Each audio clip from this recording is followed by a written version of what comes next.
Ladies and gents, boys and girls, happy Monday, October the 3rd, 2022. What's going on? Chris Phillips here, the Daily Crow of the Spurs Up Show. Appreciate you all tuning in. Got a lot to get into as we kick off this week. I see Gene Lott, Justin Langford, M. Colt Outdoors, Let There Be Slam, Stephen Boardwell, Travie, Todd Smith. What's going on? Appreciate you all tuning in. Also, all those in the Big Cock Club Discord. Head over to the TDC Questions channel. The TDC Questions channel. Be sure your questions are answered there. Again, appreciate you all tuning in. We have got a lot to get into here on this Monday. Lots to get into. Again, appreciate you all tuning in. Let's see. Travie, Tyler Knoll, Brian Mobley, Chase Floyd. What is up? What is up? Thank you all so much for the continued love and support. JD Holbrooks, C. Youngblood. What's going on? Appreciate y'all. 843-790-3377. That's 843-790-3377. As always, we're taking your questions, comments, calls, and of course, as always, guys, the Daily Crow brought to you by our friends over at PrizePicks. Go down to the PrizePicks app, go to prizepicks.com. When you do, use the promo code TSUS at sign up to receive a 100% deposit match up to $100. And guys, you can play anything and everything from college football, any college sport for that matter, MLB, NHL, NBA, anything you can think of, guys. The money that you can make on PrizePicks is endless. It's endless because we got plenty of folks, plenty of listeners, plenty of fans at TSUS that are tuned in, that are playing with PrizePicks and are winning a ton of money. They're breaking the bookie this football season, and you should as well. Go down the PrizePicks app or go to prizepicks.com, like I said, and use that promo code TSUS to receive a 100% deposit match up to $100. Be sure to check them out and tell them that Chris from the Spurs Up Show sent you. And again, let's break the bookie this college football season. Brian Dean, again, appreciate you guys all tuning in. Hey, really, really excited. Podcast did drop this morning. The podcast dropped this morning. Let's see. Here we go. I'm just going to go ahead and handle this. There we go. Anyway, Roy Gwynn, how do you feel about your prediction for this game now that it is here? Roy, I will let you know later in the week.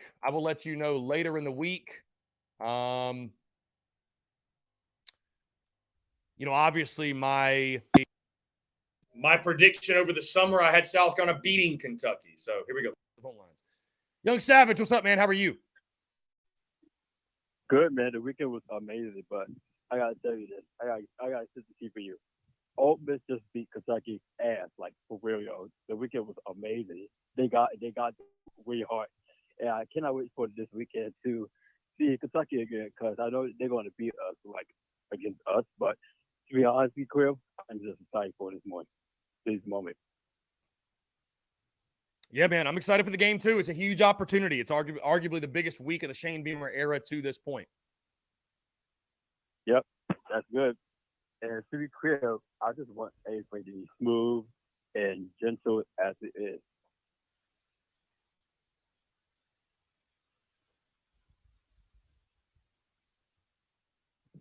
Yeah, go ahead.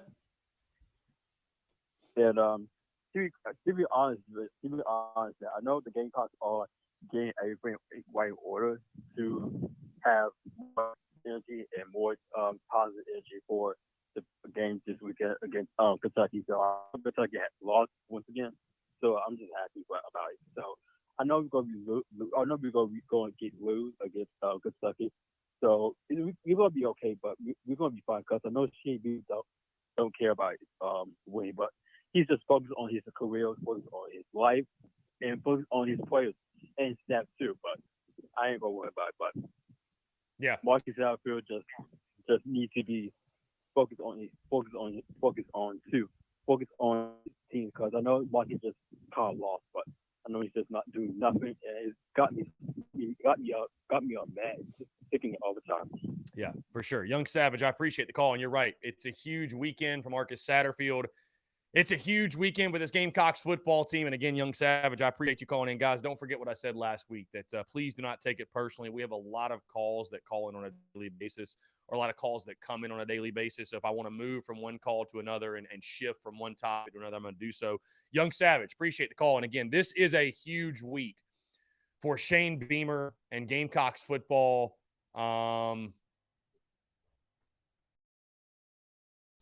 Anyways, yeah, this is a huge week for Gamecocks football and Shane Beamer. And I would argue it's probably the biggest week of the Shane Beamer era. I would argue it's the biggest week of the Shane Beamer era when you talk about just what's on the line and this season and the phone lines here. To accept, press 1. All right. Sounds like we got a spam call. Anyways, Lady Bree, what's going on? See you in the chat. AJ Bowers, Brian Dean, Courtney Washington, what's up? Travis Shullen, again, if that was, I'm not sure who that was calling in. We had bad reception for you. So if you want to call back in, you're more than welcome. Stephen Garcia, guys, jumping on the airwaves at 12:15. We got Stephen Garcia jumping on the airwaves at 12:15. So we'd love to hear from you before then, about 9 minutes or so.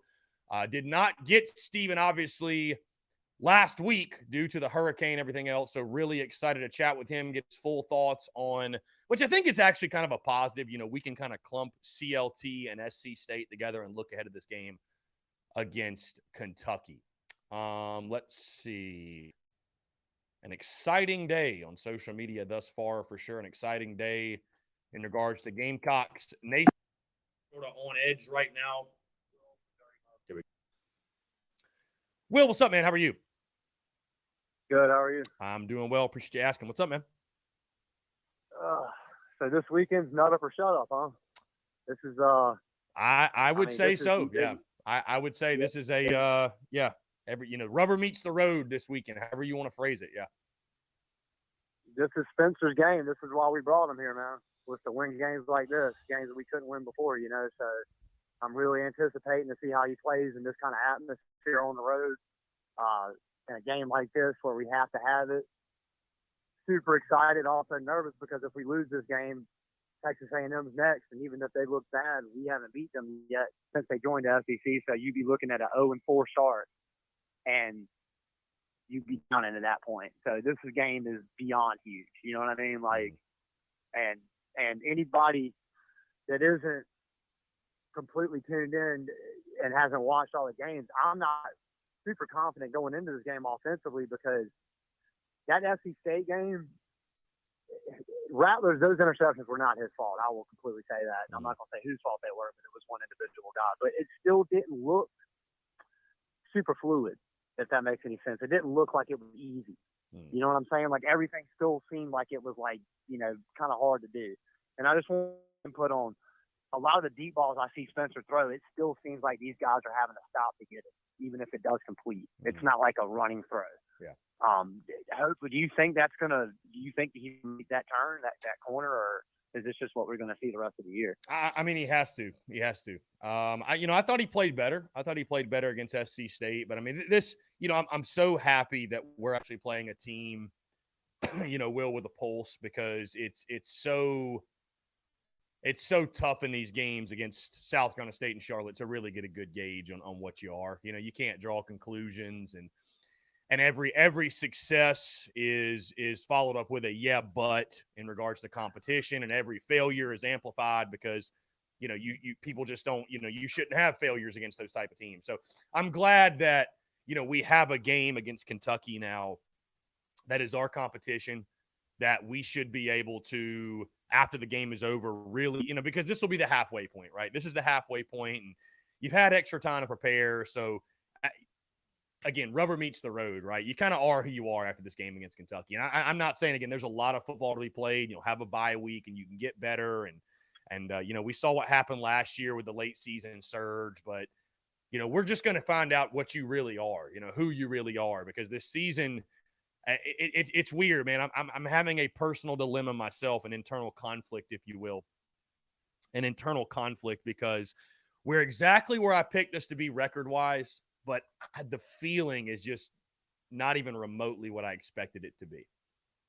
So, I mean, and listen, Spencer Rattler's got to play well. I don't see a scenario, and some may disagree. I don't see a scenario in which you go to Lexington and Spencer Rattler plays average football and you win the game. I just don't think you're going to be able to lean on the running game 300 yards or anything like you did in SC State and Charlotte. And, you take those two games away, and I understand that's not how it works, right? I understand that's not how it works.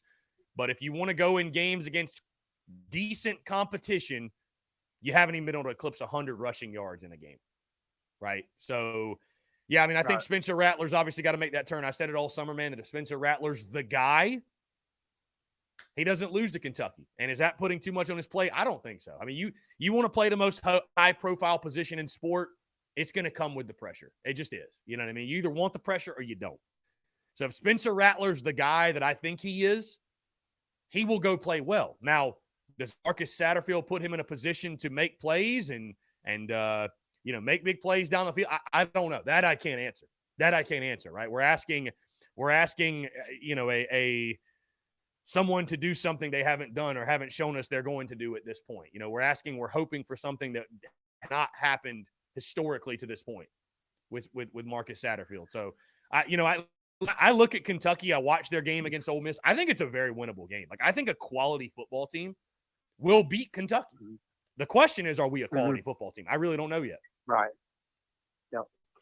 I compare this kind of a basketball NBA analogy of when you're home, those bench guys can help you a lot. They usually play good at home, but on the road, you need your stars to shine. And I feel like similar in football. When you're on the road in a tough environment, you need your alpha guys to step up. And I feel like this is his game. If he shows out this game and we win, imagine how happy we're all going to be on Monday when we're talking. It's going to be, we just beat a top 25 team. Spencer played great. You know what I mean? Like, it can really turn the whole season right here. Because when's the last time we put 50 up twice in a row against even terrible teams? I don't know if we've done that in a while, right? No, it's been a long time. I mean, back-to-back games of 50. It's 1995 was the last time. 1995. Okay, so it's been a long time. Regardless of competition, we usually don't do that. So that is, there's something there. But yeah, this game is this is going to be the measuring stick. And like I said, I feel like, man, if we lose this game, we're going to be in a tough spot to get bowl eligible. It's going to be because, I mean, Missouri doesn't look like an easy game now, does it? It does not. It does not. And this was a tough weekend of football to watch. This was a tough weekend of football to watch, just simply from the standpoint of,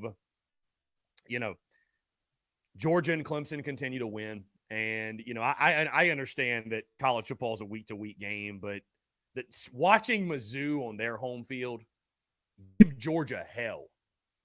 It just makes me feel worse about what we did. And again, it's a week-to-week game. It can be fluky, but it's still just like, man, like, so. Yeah. Yep. That's why this game is so big, man. We can all hold our head up high if we win this game for multiple reasons. And I'm just hoping and holding my breath that comes true, bro. I'll hop off the phone, let Roach King get on, brother. I'll holler at you later. Will, I appreciate it, man. Thanks so much for the call. Really good stuff. Yeah, later. Yeah, man. Take care.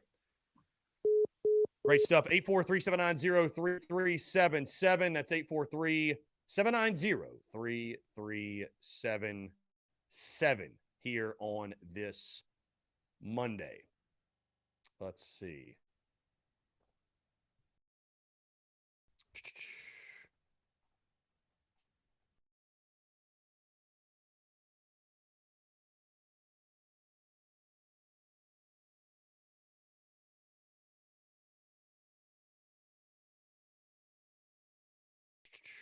Let's see. Stephen Garcia should be joining us next minute or so, guys. Again, I appreciate you all tuning in.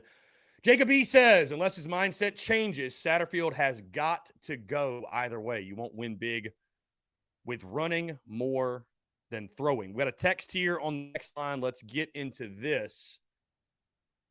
Rattler still doesn't look comfortable back there. Coaching? Is it players? Still not fluid enough for my liking. Going to be a tough one in Lexington. Maybe I got proven wrong or get proven wrong. We having played in a convincing fashion to say we even have a chance to win, to me. Yeah, I mean, listen, I don't blame anybody who feels uneasy going into this ball game. I really don't. Let's see. Stephen Garcia texting us. Said, when do you want me to jump on? Like, dude, whenever you're ready, my guy. Whenever you are ready. Let's see.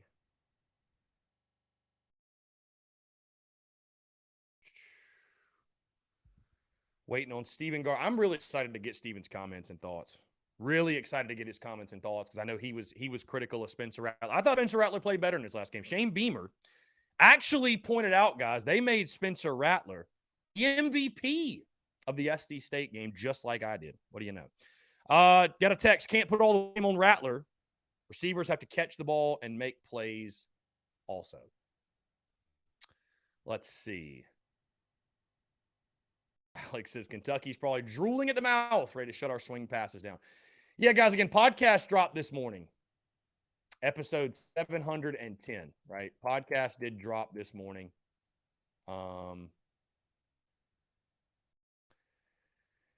a lot of the conversation, obviously it was a different Monday show because it was a different Monday show because of no game over the weekend. And I'm also just at a crossroads. I'm conflicted, right? I feel conflicted. And by the way, Stephen Garcia just said, give us 2 minutes. So he will be jumping on here the next minute or so. But I'm a bit conflicted because on one hand, we're exactly where I picked us to be at this point in the preseason over the summer. We're 3-2. Yet I find myself and I'm like, why am I not more optimistic than I am right now? Why do I find myself in a little bit of a negative headspace when it comes to Gamecocks football instead of looking at the season as, hey, we can go win 7 or 8? And I just think a lot of it does come back to the eye test. And when you look at this team and the way that we played, I mean, we talked all summer, the way you win and lose, right? So I guess I'm preaching to myself here. I guess I'm preaching a bit to myself. The way you win and lose matters. Right? The statistics, to a degree, matter. Like the way things are happening. So I think, unfortunately, there wasn't a whole lot of anything you could have done in the last 2 weeks against Charlotte and SC State to make you feel better about this football team and the prospects of this season after watching the first 3 games. There just wasn't a whole lot that could have happened. Guys, I told you all after the SC State game, you couldn't have thrown it downfield enough for my liking. You couldn't have. One swing pass was going to be too many, right? One swing pass was going to be too many. So I find myself now this week, I mean, this really is, as Will from Dirty Metal said, I mean, this is the put up or shut up week. This is, it may not be the most important game, but I can tell you this, if you don't beat Kentucky, we're going to have some very tough conversations next week. We're going to have a very honest, yet very tough convo on Monday's TDC. And I'm not trying to be over dramatic. I'm not trying to be over the top. But the way that many of you and the way that many Gamecock fans view this football program, it'll have to change if you can't beat Kentucky. If you lose 8 out of 9, the way you view the program has to change.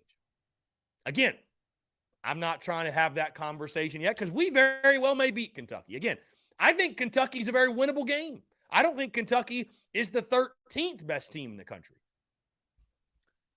But the question is, what are we? What are we? What are we? What are we?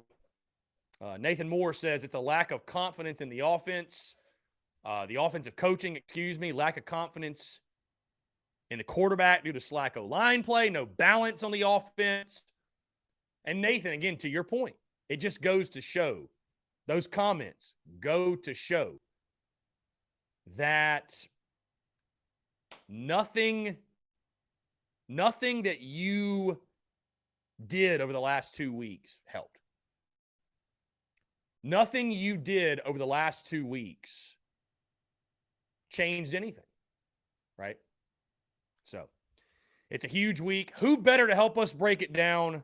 Of course, it's Monday. We didn't have him last Monday due to Ian. We'll blame Ian. Excited to get him back, though. Our good friend Stephen Garcia, the Roach King. What's up, Roach? How you doing, man? Good, man. What's going on? What's going on? Not much, dude. Just hanging out. First things first, man. How are you, the fam? How was the hurricane? Obviously, dealing with that. I know you're probably like you're a veteran in the game, obviously, at this point, living in Tampa, being a Florida resident. But yeah, bro, how's everything going? Everything okay? I know Florida, some parts at least got hit pretty damn hard. So how's everything going? We dodged a bullet here in Tampa. Fort Myers, I got a couple of kids that I trained down there in Fort Myers. That area just got absolutely freaking smoked. It's pretty unfortunate. I'm still talking to a couple of parents, and they're, still without power. So it's a pretty shitty deal they got over there. Like I said, we're very fortunate. My fence fell over, a little fraction of it, but it's the neighbor's fence, so he already fixed it. But yeah, other than that, just picking up a bunch of, debris and stuff, a couple smaller logs and stuff. It actually kind of threw out my back a little bit, man, picking up some damn big ass pine tree logs, and just kind of hurts a little bit. Yeah. Well, it's great to hear from you, man. Glad you guys are safe. Obviously, prayers to those in the state of Florida and even South Carolina, all across that having to deal with the effects of Hurricane Ian. But glad you guys are doing well. I'm really excited to chat with you, Stephen. Let's go ahead and dive into it. Obviously, I'm actually kind of, obviously missed you last week, but I think it works out well that we're kind of able to clump Charlotte and SC State together, because I kind of feel like they're sort of one and the same. Two games that you were big favorites in, you expected to win, and it was all about you, not necessarily about your opponent in regards to working on things and trying to nitpick and find things out about this football team. We'll start with Spencer Rattler. Shane Beamer said last night on his weekly teleconference call, whatever, that they made Spencer Rattler the game MVP for the game. And you saw them push it down the field a little bit more against SC State. And you look at his numbers, he had the 2 interceptions, but, you could say the first one, maybe it's underthrown, but both passes hit the wide receiver's hands. You don't necessarily put those all on him. But just talk about what you've seen from him the last 2 weeks. The thing that I've been keeping an eye on, Stephen, because you brought it up, was just how comfortable he's been in the pocket. And I know it's easy to be comfortable against teams like Charlotte and SC State, no disrespect, but defensive lines that your O-line should be able to have a lot of success against. I thought you saw that against State. I mean, to me, he looked very composed, very poised. You didn't see kind of those happy feet that we saw the first 3 weeks, but just kind of give an analysis of his play, what you've seen of late from Spencer Rattler. Yeah, no, I 100% agree. I think you hit it right on the nail on the head. Yeah, I thought he's played very well the last 2 weeks. And especially this last week against South Carolina State. I mean, just, getting the ball downfield, that's kind of what I've been looking to see, this entire year, really. So yeah, I mean, I thought it was, a very well executed game by him. Like you said, the interceptions, that's part of the game, man. You're going to throw picks. That's just part of the deal.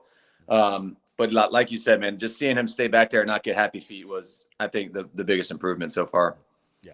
Yeah, for sure. And again, when you have that time, again, you look at South Carolina State. I mean, when he sets his feet, he delivers a beautiful football. I know you'd agree. And obviously the arm talent, you're able to see it. Getting the ball downfield to guys like, Jaheim Bell and Antoine Wells, different guys, playmakers. Jalen Brooks, obviously been a big guy for you. And, making big plays, obviously. And you look at the last 2 games, I won't spend a lot of time on them, Stephen, because there's really just not a lot you can pull from it. And they're 2 games you're supposed to win. Kind of the tricky things with those games is it's like, for South Carolina, it's you can't win by enough to satisfy a starving fan base, and any mistake you make is amplified because you feel like, well, you shouldn't be making a mistake against those guys. Like it's kind of a tough deal when you're playing those small teams. But let me ask you this: how much do you feel like those 2 wins can help this football team out? Maybe even not from you're going to see a different level of competition this weekend, but just from a confidence standpoint, because I was talking to somebody last week and they just made the point that, in this combat sport of football, anytime you're able to go out and take the man in front of you and move him around and do different things, it doesn't really matter who the opponent is. That boosts your confidence up to a level that you can carry forward moving throughout the season. Yeah, no, you're 100% right. Again, it's a confidence thing. I mean, you look at Georgia, being on the sideline and looking at that game and just seeing how much confidence and swagger they had playing against us. I mean, you got to have that. That's 90% of the game is just having that confidence, knowing that you're going to whip somebody's ass. So I think getting a chance to, especially, I really think it was starting the second half against the game in Charlotte, against Charlotte rather. I think that's when you really started seeing the offensive line kind of impose their will and, just kind of get that confidence. And that's what we got to have, especially going into this week against, a Kentucky team that's pretty pissed off after last weekend. Yeah, I see the comments, Steve, and everybody wants me to ask you about playing in Lexington. Obviously, that there are a few that know as well as you do about the challenges of going up there. 2008, I remember specifically you came in. That was the Wesley Saunders trick play game, right? I know I've talked to Wesley about that, and I think you about that as well. We can dive back into that here in a second. But I think Captain Munnerlin had a scoop and score in that one or something like that, a block kick, I think it was. But that was a tough game. That was a tough win. And obviously 2010 is the one that I feel like you probably get asked about that almost as much as the Alabama game where it's the week after. You guys are up, I think, 21-3 or something, and they come back, and the rest is history. So just talk about the challenges of playing in Lexington, because I think, Stephen, when you think of really tough SEC venues, I don't know that Kroger Field is one that really comes to the top of your mind, but it is a place that, for whatever reason, it's crazy. I mean, way before you, Stephen, and you look at the history of Gamecocks football, even when we were beating Kentucky on a yearly basis. If you look at the history, if you look at the series at Kentucky, those games are always close. I mean, it just seems like they're always close, and Kentucky's always playing us tight. Is there anything specifically that makes that a tough place to play, or do you think Kentucky it's just by happen chance they just play South Carolina tough at home? I think it's the latter part of that question. It's not a hard place to play in. I would say, Vanderbilt's probably the other easier one to play in. I remember back in 2010 when we were beating their ass. I mean, at halftime, you could hear a pin drop. I mean, nobody was on their feet. Nobody was saying anything. And then all of a sudden they introduced their basketball team, and the place went freaking ape shit. And, obviously the rest is history, especially when Lattimore got hurt. Cushbury, he kind of forgot what the hell to call play-wise once Lattimore got out. But, yeah, man, that was actually a terrible week, man.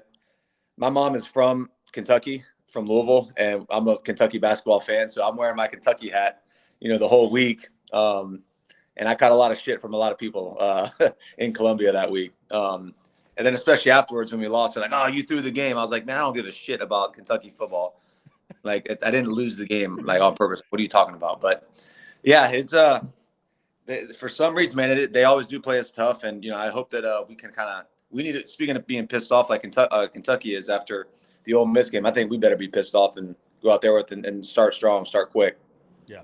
Have you been able to watch a lot of Kentucky football this season? Did you catch some of the Kentucky Ole Miss game, or I mean, have you seen anything? Yeah, I watched a little bit their game against Florida, and then I watched a little bit of the Ole Miss game, especially towards the end. Yeah, I mean, I don't. They're not as good as everybody, kind of preseason, all the hype and all that stuff, and I actually like their quarterback, Levis, however you pronounce his name. I actually like him. I think he's a good player, but I think they're just severely overhyped right now. Thoughts on Levis eating bananas with the peel on? Is that a what? Yeah, you didn't know that? No. Levis. So two things he does. He puts mayonnaise in his coffee. That's one. I heard. I knew. Yeah. The other thing, there's a video of him doing it on Twitter, I think, or whatever. But he'll eat the banana with the peel on, just eat it. Just straight up eat the banana. And swallow the peel. Yes. Just eat it. Yeah. I'll send you the video. I mean, the video is literally online. Like him just eating the banana. I got to see that. He's kind of a weird guy. That is wild. Yeah. Coffee is a weird deal for sure. I don't think I'll try that. I'm not sure I want to try eating the banana peel either. That's odd. Yeah, weird dude. And then by some, he's projected as a top pick. Some have said he's the number 1 pick, which I think might be a little over the aggressive. It is interesting when you look at Kentucky because they're ranked 13th right now after losing to Ole Miss. And I thought it was really telling they were a top 10 team. And they kind of reminded me, Garcia, a little throwback here. They kind of reminded me of that 09 Ole Miss team being ranked number 4 and, obviously taking nothing away from us, but everybody kind of felt like, are they really number 4? And I looked at Kentucky going into Ole Miss. I was like, are they really number 7? And then you saw Ole Miss was favored, and you're like, is the 7th ranked team going to be an underdog to Ole Miss on the road? Either way, though, they dropped that game. Now they sit at 13th. I think they're still overrated. But you look at this series, Kentucky's won 7 of the last 8, Stephen, which is just something I never thought I would. Yeah, never thought I would utter when it comes to this series, if you will. it all starts at the point of attack. It all starts at the line of scrimmage, because I'm going to get back to Spencer Rattler. But if you look at the last 8 years, last decade or so, Mark Stoops, and you look at the way they've recruited too. They haven't out-recruited South Carolina, but you got to give Mark Stoops credit, right? Because he's come in, developed a culture, developed a certain type of way they play, the Kentucky way of football, and they get guys in there that buy into it, believe it, and they're very, very physical at the point of attack, and that's where they've been able to win the battle against South Carolina. And again, you look at this Gamecocks team, and I think what the hope is, obviously, these last 2 weeks, we're able to build some sort of confidence up front, Right. because I just don't see a scenario in which you're going to win this football game if you get whipped at the line of scrimmage again. And I know that's probably stating the obvious, because that's the entire game, but it's just been so amplified in this series with South Carolina and Kentucky. No, you're 100% right. 100% right. Yeah, I think we definitely got our work cut out for us going in there to Lexington. I mean, I don't know. Hopefully these last 2 weeks we've kind of improved our confidence. I mean, by all means, it looks like it the last 2 games. But like you said, playing against an SEC team on the road, it doesn't matter who you're playing against. You got to come with your A game and start quick. I did not realize that we've lost 7 out of the last 8. That's pretty shitty. Yeah, 2019 was the lone win, but since 2014, Kentucky's won every game except 2019. So, I mean, it's been a long time. I mean, it's just been crazy. It's been crazy. And then you look, 2010. 2011 was the lone blowout, which obviously that was the week after you departed. Yep. I mean, whatever. I don't know that, but Kentucky used to be awful. I mean, they used to be terrible, and now they've won 4 straight bowl games. I mean, they've done a heck of a job. You really got to tip your cap and give them credit. And I know Gamecock fans, it's so funny, Stephen. Kentucky fans get so pissed because our fan base refuses to give them any credit. Like our fan base still views Kentucky as Vanderbilt. We still throw them in that bucket, and it's like they are far from that. I mean, they're getting picked to finish second in the East. They won 4 straight bowl games. They won 9 games or maybe 10, whatever it was last year. They're a quality football program, and the only way to change that narrative, the only way to change it, you got to go win. You got to go win. Bottom line, you got to go beat them. That's it. Yep. So, and I think what's so interesting about this game, Stephen, we talk about Spencer Rattler. Obviously, we spend a lot of time talking about quarterback play because of your history at Carolina and everything else. But I just think for Spencer Rattler, this is a massive game. I mean, for sure. If you want to give credit to the Georgia defense and the start of the year and this, that, whatever, and then you want to write off Charlotte and SC State as they're just cupcake fine. But like, this is the game where not just for him, but the entire football team, but especially for Seven, rubber meets the road. And I know because I've seen your commentary, Stephen, on social media that, I think what's interesting, because you understand the pressures and you've played the position. And I'm sure there's a part of you that's like, man, like people wanted to tear me down left and right on a week-to-week basis when things didn't go well and we weren't scoring points. And, there's a lot of that blame is being directed at Marcus Satterfield, not at Seven. And so I've seen you say, like, why are we not putting more on the quarterback? Why are we giving him a pass? It's like, y'all didn't give me a pass. Like, y'all didn't take it easy on me. So this is a huge game for Rattler, man. It just bottom line it is. 100%. And it is baffling, but whatever. That's the world we live in these days. But no, you're 100% right, man. Like he's got to kind of show his value here, with all the NIL stuff and, bringing him from Oklahoma. Like he's got to prove his worth this game. I mean, I feel like this is going to make or break, not only him, but I think the rest of the season. Yeah. Unfortunately, Stephen, I feel like people were more quick to blame you than they were Steve Spurrier, believe it or not. I don't know. I guess that's just how it works. Yeah. And I give myself any favors by, off the field, but whatever. I mean, whatever. It is what it is. Anyway, it's a huge game for Seven. I know you commented, Stephen, by the way, in the post we had that, obviously over the weekend, Gamecocks play Thursday. I'm just kind of trying to keep the conversation going and asking folks their hottest take, their most scorching hot take to this point in the season. And you actually replied and said, ask me on Monday. So do you have any sort of scorching hot take or anything that stood out to you that maybe you would deem as a hot take at this point? To be completely honest, man, I don't really remember what I was going for. At that time. It was we were having a little bit of a hurricane party, so I was wondering if that might have been the case. Either way, I'll ask you about mine, Stephen, and I want to put the disclaimer out first. I am in no way calling for any sort of quarterback change. I mean, I'd be kind of silly to be doing so. But I tell you what, man, and listen, I'm just some dumb dude with a podcast, right, with a microphone, whatever. But when I watch our offense and it feels like it's just a lot of dink and dunk and it's a lot of safe swing pass type deals. And, you know, Marcus Satterfield's made the point he wants to be in 12, 13 personnel, run for 270 and all. Like, could I argue that Luke Doty is actually a better fit for what he wants to do? Like, if he's looking for a guy to dump off the football and be dynamic in the run game, I could argue that maybe Luke Doty's actually a better fit. Is that crazy to say? I don't think so. I don't think that's crazy at all. Yeah, I mean, what do they say? The most famous person on the team is the second string quarterback. Right. So, you know, it's the grass is not always greener on the other side. Right. You know, I think this game is just going to kind of be the tell all on. Yeah. If we get our asses handed to us, I think some heads are going to roll, both in the coaching realm and as well as the personnel. So we got to get our shit together in a hurry. Yeah, and I mean, I know you'd agree there's no excuse because you've also had the extra time to prepare. I mean, moving that SC State game up was I mean, an incredible move by South Carolina. It was just an incredible move. Yeah, I mean, just having the extra time. And so there really will be – Stephen, does it bother you, the slow starts, man? I just – you know, I've had people tell me, well, we're a second-half team. It's okay. But I'm like, why do we start so slow? It's the worst, man. It's like, are we trying to put people to sleep and, like, come back and creep on? Like, I don't understand it. My son's JV team does the same shit, man. It drives me absolutely insane. It's like, why are we throwing swing pass? Why are we throwing these little – why aren't we throwing vertical?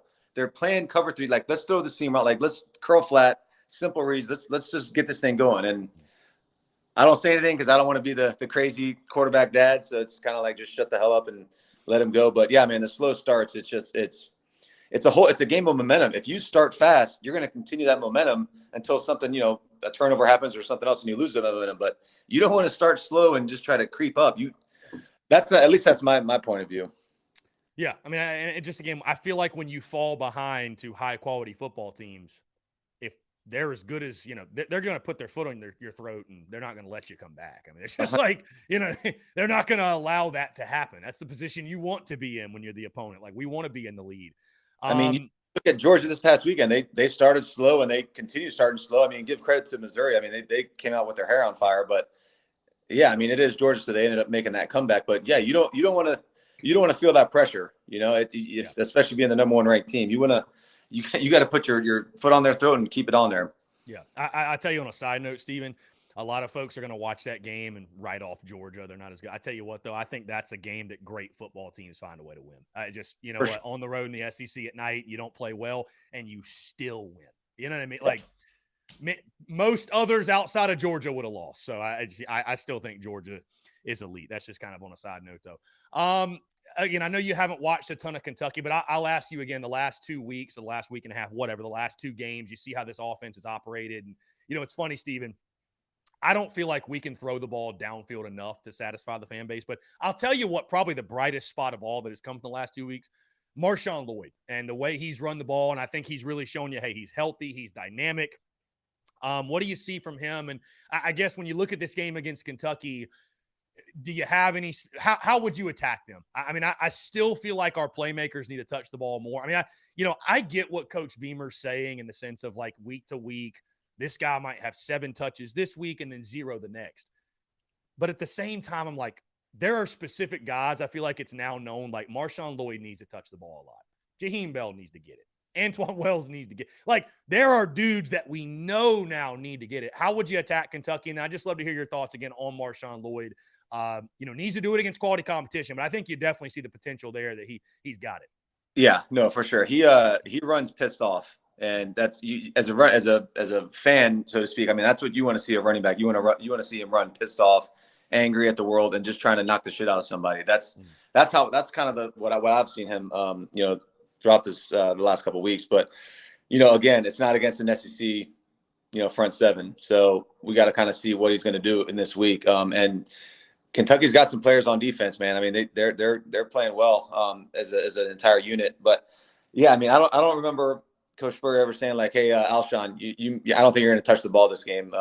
You might get like 1 or 2 catches." It's like, no, find out where the hell number 1 is on the field and try to get him the ball as often as you can. So, like you're saying, to your point, like we got to find a way to get the ball into those playmakers' hands and hopefully down the damn field, not just little swing routes. Yeah, big game for the receiving core too, Stephen. Because I tell you, there weren't few, but I had one guy specifically kind of going back and forth with me about, well, this play to the receiver that Rattler threw, it was a little bit a little bit high and off the money, and that's why it went. And I'm like, dude, I will never forget. Steve Spurrier used to complain that we weren't making enough 50-50 catches, not just like the catches you should, but 50-50 catches. And now we really got people trying to say, well, it wasn't a perfectly thrown. Like, bro, catch the ball. Like, it hit both your hands. Right. Like Steve Spurrier was bitching that we're not making more diving catches. I mean, like, that's how we are as a society, man. Everybody just doesn't want to hurt anybody's feelings. No one wants to be offended. It drives me absolutely ape shit. Yeah. I can't stand it. But I mean, that's just unfortunate. That's the world we live in these days. But yeah, I mean, you see guys. I mean, what was it? The guy from Liberty making that one-hand catch, like filthy. Yeah, that was. You got to make catches. You got to do it. If that's your job, that is literally your job. You are there to catch the football. You got to be able to do it. Yeah. Steve, before I get you out of here, I won't make you relive the 2010 Kentucky game, but the 2008 one, again, that was a really fun game. That was an interesting game. The trick play you had to Wes Saunders. And did you started that one, or did you start that one? No, you came in relief of that one. Okay, you did. That's right. Yeah. I forgot. So Smelly started. Yep. And then I was actually sick that entire week, so I think I practiced like on Thursday. I did like an actual practice, and Friday was the walkthrough type practice. But yeah, I mean, I had like the flu. I felt like absolute shit. So I don't even know what our game plan was. Like I don't remember any of it. So Coach Spurrier just like, all right, man, go ahead. Just we're gonna call the plays and see what you do. So and you were the young buck at that point too. I mean, you were a youngster and came in, and I think 24-17, I think was the final. Yep. But yeah, that was a hell of a win when you look back on it. That was fun times yeah. For sure. What was the trick play to Wes Saunders again? It was like you guys snuck the tight end out, but it was like a weird looking. So he lined up as a tackle because obviously he was a big son of a bitch. So he lined up as a tackle, and there's nobody over top of him, and we just did a little jump pass to him. Yeah. And that's one of those, I guess you have to check him in as like an eligible wide receiver, obviously, or whatever. I'm not sure how we did that, to be honest with you. I just remember we did like an off balance lineup, and then he was literally playing tackle. So yeah. I don't know the rule. I'm going to ask you a silly question because I know you know the answer, but do you remember the name of the play? No, you don't. I feel like Wes Saunders does then, because somebody told me. I think Wes remembers. He may. I don't remember. As we're talking about. That's surprising to me. I'll be honest. That's surprising to me. You don't remember the name. It might have been something like Y Hyde or something like that. I can't remember. Okay. I might have to ask Wes, because I've had him when we had him on. He talked about that, and I feel like he said the name of the play. I could be wrong. I could be making. He would definitely remember. I yeah. I can't. We ran that play. Right. that was one of his moments of glory. So yeah, I'm sure he remembers the play. For sure. Well, Stephen, this was a lot of fun, man. I missed you last week. We all did, and I appreciate you taking the time. And obviously, again, man, it's I tell you, it's just year 2 of Shane Beamer, but boy, this is a big one. I ain't gonna lie to you, man. This is a big one, and I've said it before. I'll say it again. This fan base and Gamecocks as a whole can live with a lot, but losing to Kentucky's tough. That's a tough. I'm reading up comments, and they're like, I'm not tipping my hat to Kentucky. To hell with Kentucky. Right. That's what I'm saying. Dude, you look at the last 7 that we've lost. I don't think anybody would look at any of those games and say, no, Kentucky was just really good. We were expected to lose. Right. Nobody would say. I picked Kentucky to beat Carolina last year, and I mean, people wanted me exiled from the fan base for it, and then they ended up winning. So, I mean, it's like, well, I mean, whatever. So, we'll see what happens. Should be a lot of fun. I know we'll have a lot to talk about on Monday. By the way, Stephen, in case you didn't know this, I'll actually be at a wedding Saturday, so I'll be one of those guys trying to keep up with the game. Who does the fall weddings? Like, is that? Well, it's my sister, unfortunately. So, if it was anyone else, I'm not going. I mean, it's just flat out. But it's family. My mom would literally disown me if I didn't go. And it's unfortunate. She's a Gamecock grad, but her about to be husband is a Clemson grad. So, but you got two minds there that know about football, and Right. you could have just done one more week, and you had the bye week, but Yeah. whatever. Well, It is what it is. I don't know. It'll be a fun adventure either way. Stephen, appreciate you taking the time, man. Always a pleasure. Look forward to doing it again next week. yes, sir, man. Absolutely, man. See y'all. Yeah, man. We'll talk soon. Yes, sir. Great stuff from Stephen Garcia. Really good insight. Really good insight. Again, I know we'll have a ton to discuss on next week's show. Looking forward to it. Again, we appreciate Stephen. Glad he's doing well, by the way. Glad he's safe. Again, y'all continue to pray for the folks down there in Florida. I know a lot of people were really affected by Hurricane Ian, so just, again, keep them in your thoughts. Guys, we're going to jump into a quick break, but I want to continue to hear from you. More of your questions, comments, calls, and more on the other side. You're tuned in to the Daily Crow.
All right, guys, we're back taking your questions, comments, calls. Hey, the phone lines are open. Would love to hear from you all. Would love to hear from you all. Really excited to chat with you guys here on this Monday. Appreciate Stephen Garcia taking the time. Doing his thing today. Really, really exciting stuff, and looking forward to this weekend's game against the Kentucky Wildcats. Let's see. Let's jump into your questions. Again, guys, phone lines are open. Would love to hear from you. I know there's a lot to discuss. Travis says, you know what Stoops is going to do? Run that ball, run some more, and run it again. Yeah. Line of scrimmage is a point of emphasis. Line of scrimmage is the focus. It's such an intriguing game, man, because I talk a lot about Spencer Rattler, and I will continue to do so. But, listen, they've whipped you up front. They've whipped you at the point of attack the last 7 of the last 8 when they've beaten you. And, the Gamecocks will have to at least be even with them on the line of scrimmage. You look at last year, I don't know the exact numbers, but Kentucky outrushed you something like 240 to 50, something like that. Like, you're not going to win if that happens. You're not. You're not going to win if that happens. So, and jump to the phone lines here. He's Hall of Famer. Robbie, what's up, man? How are you? I'm doing good. I'm nice and safe. Nice and safe. Good deal. That storm that came through, even though it really wasn't bad on my end, it was insane. At one point, I thought the roof was going to come off. The wind was blowing that hard, but I was like, I should be good. But thankfully, the roof didn't come off. The tree by my room didn't fall on me. So obviously it didn't. I'm glad that didn't happen. But anywho,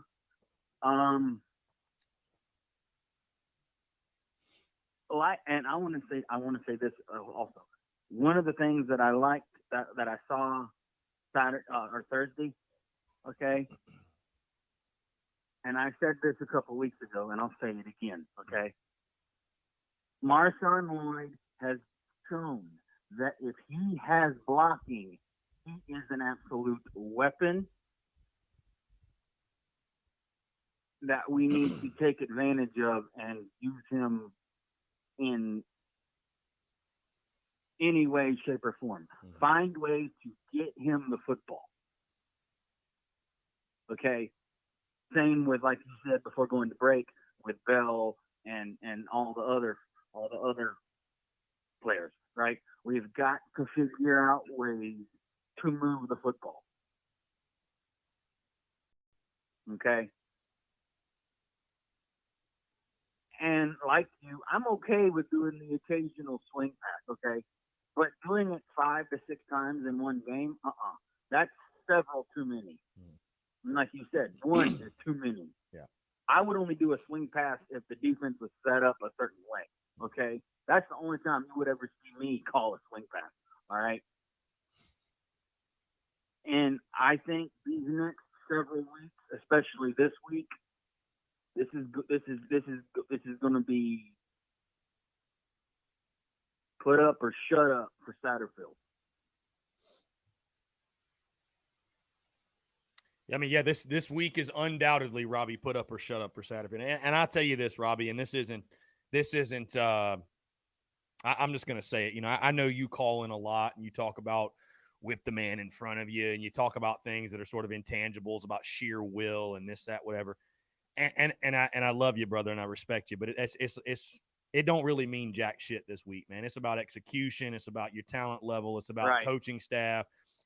Nobody that plays on a week in, week out basis ain't giving 110%. Nobody that plays on a week in, week out basis don't want to win. It's about executing and this staff putting this team in the best possible position and the players themselves going out and making plays. We're not going to beat Kentucky because we wanted it more. I can assure you, Kentucky, after losing to Ole Miss on the road and backs against the wall, they're going to give it their all. So us giving it our all is the minimum expectation. So I'm not trying to rain on your parade, my friend, but I know, hey, listen, and I respect it. But the whole rah-rah shit, it don't mean really anything this week, man. It's about going out, executing, playing your best football. I guess that's what's concerning and discouraging for fans is that you can only go off of what you've seen on the field.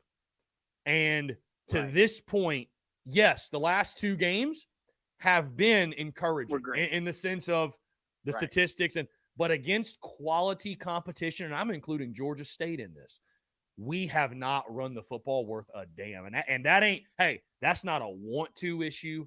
That's not an effort issue. That's not a pride issue. That's a you're not good enough issue. That's a the scheme's not good. Nothing's good enough. The coaching's not good enough. The talent's not good enough. All those things. It ain't because we're not trying hard. So we have to hope we see something we have not seen to this point. So if I was the OC, this is what I would do, right? I've said this before. I think in order for us to have a chance to beat Kentucky Saturday night, okay, we are going to have 15 to 12 or 12 to 15 to 20 play drives, right? 15 to 20 play drives. If possible, yes. I don't know if doing the 20 plays is possible, but I know doing 15 is possible because I've seen people do it. Hang on to the football by any means necessary, okay? Because I do believe Kentucky is overrated, okay? Kentucky is overrated. To an extent, Kentucky is overrated. Do I hope and pray that we go into Kroger Field and kick Kentucky's ass? Yeah, I do. But like you said, the last 8 or 7 out of the last or 8 out of the last 9 or whatever. I don't know. 7 of the last 8. Yeah, 7 of the last 8. Yeah, 7 out of the last 8 times Kentucky has beaten us. Okay, now I can handle losing to Kentucky in basketball or any other sport for that matter. Okay, but I cannot handle. And like you said, most of the fans, they can't handle losing to Kentucky in football. They just can't, right? I can handle losing to them in basketball because obviously Kentucky is an absolute blue blood in men's basketball, okay? I can handle it if we lose to them in that sport. But losing to them in football?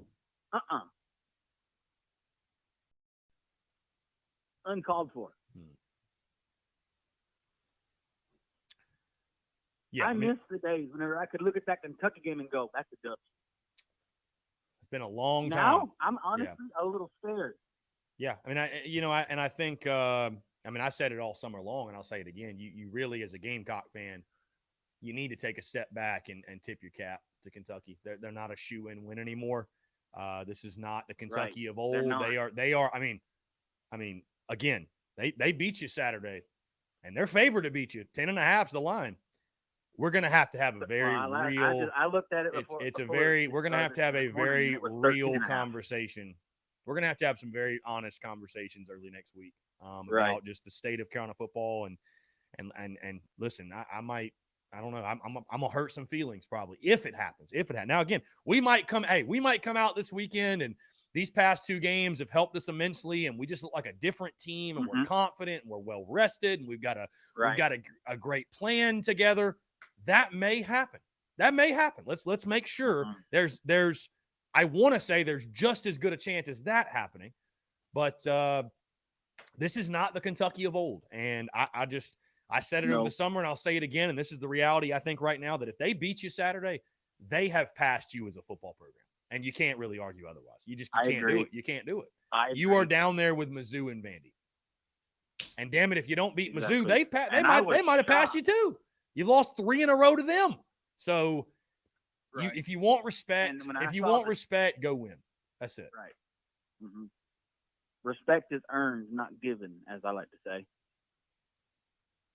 And I was shocked at the final score in the Georgia game. I was shocked Because whenever I saw that Georgia was playing Mizzou, I was like, well, Mizzou's probably going to get their butt kicked by 40. And then all of a sudden, I look up and it's a one-score game nearing the very end of the fourth quarter. And I'm like, oh, crap. But, like I also say, a blind squirrel sometimes finds the nut occasionally, okay? And by somehow, Missouri played very well against Georgia. Plus, Georgia didn't play their best game, but they showed up when it mattered and they won the football game.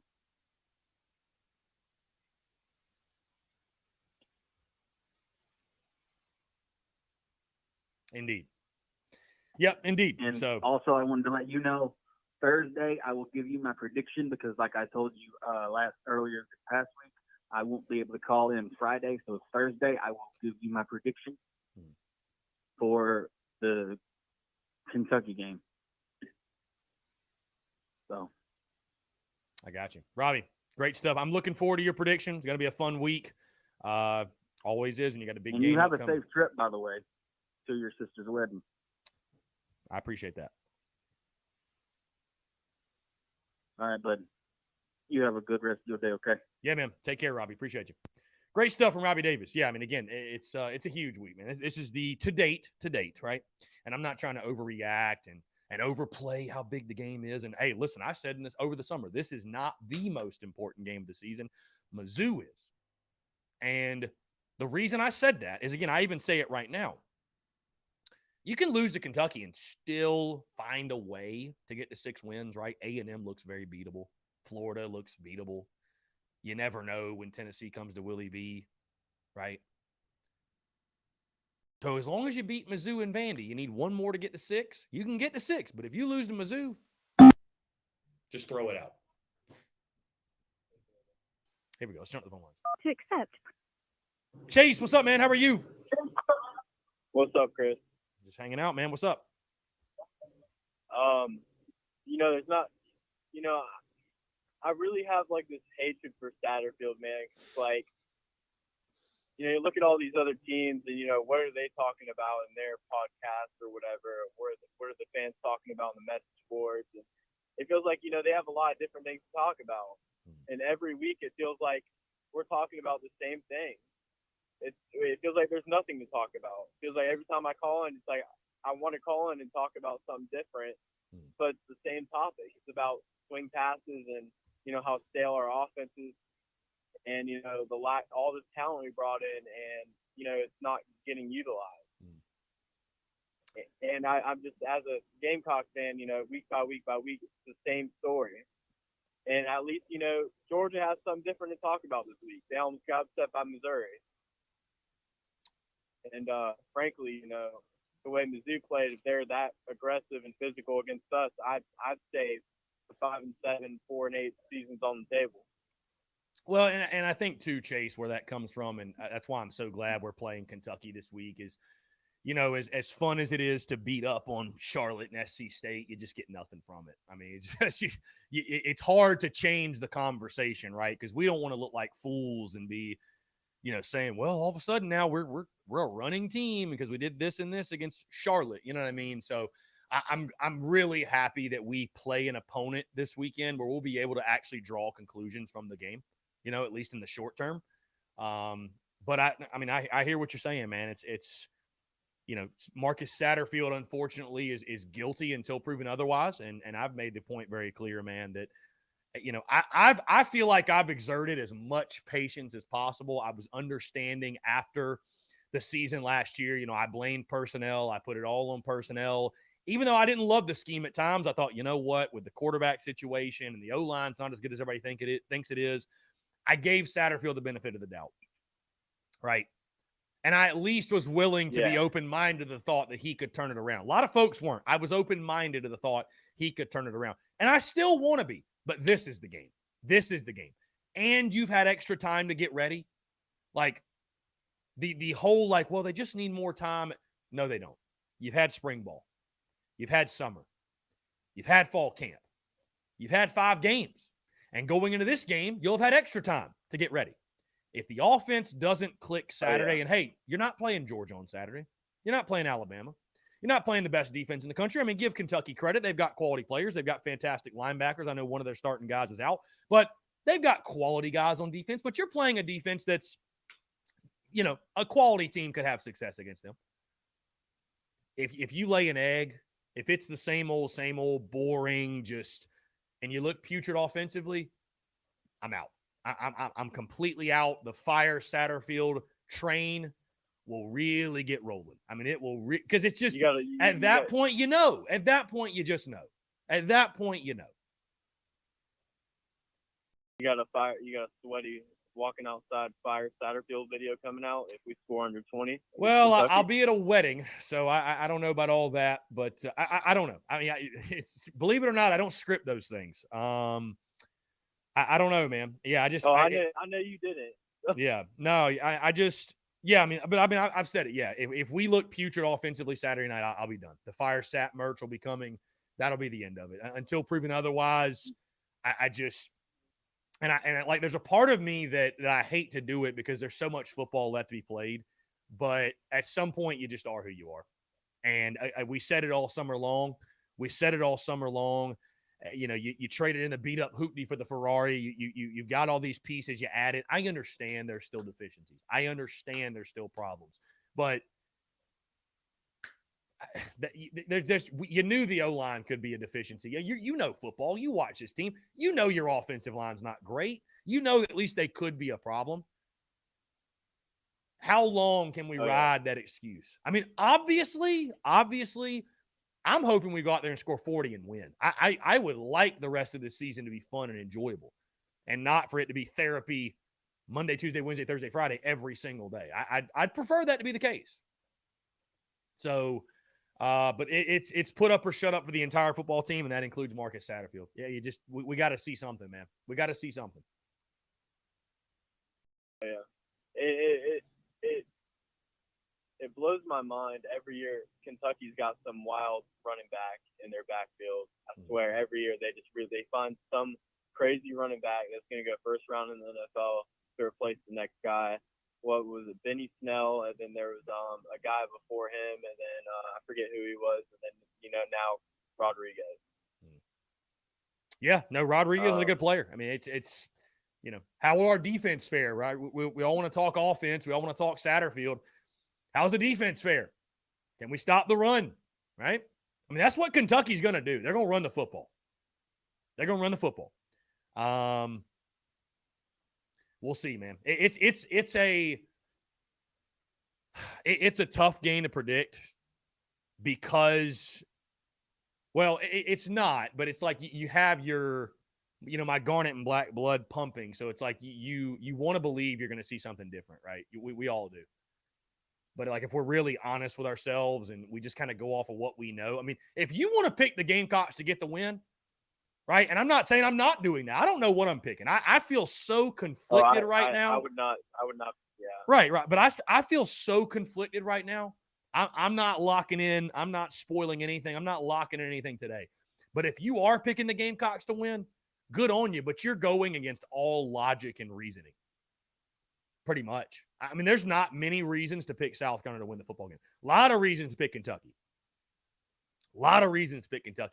Very few reasons to pick South Carolina. That doesn't mean they won't win, but yeah, can you run the ball like you've been doing? Can you stop the run?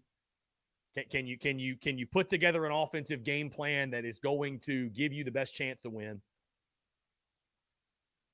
Maybe, but we need to see it against a quality opponent. That's the biggest thing. We need to see it against a quality opponent. Yeah, you're right. I mean, it's just Satterfield makes Gamecock offense and football in general stale. He genuinely, like, I watched South Carolina State. I really thought about, when we played Coastal in 2013. Granted, we had an amazing roster back then, and but I mean, Coastal was undefeated in the FCS, and they're, one could say they're comparable to, their FBS level now.